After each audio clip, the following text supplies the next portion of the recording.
Here I've got OPPO A91 and let me show you how to change date and time on the following device.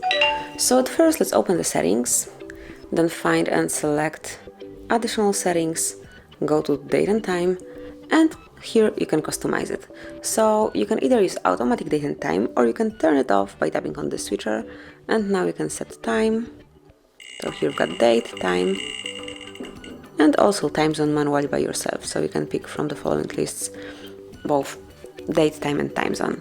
Then you can also change the format of your clock, so you can use either 12-hour format clock or you can switch it to 24-hour format clock. So that's basically all. You can also activate dual clock or deactivate it by tapping here, but it's just the additional setup. And then you can customize this dual clock by selecting the usual resistance right here and also display. So you can pick where it should be displayed. I will switch off lock screen and it will be only on home screen widget. So this is it. That would be all. This is how you can change date and time in your OPPO A91. Whenever you want to go back to automatic setup, just tap on the switcher and that's it. So that would be all. Thanks for watching. Please subscribe our channel and leave the thumbs up.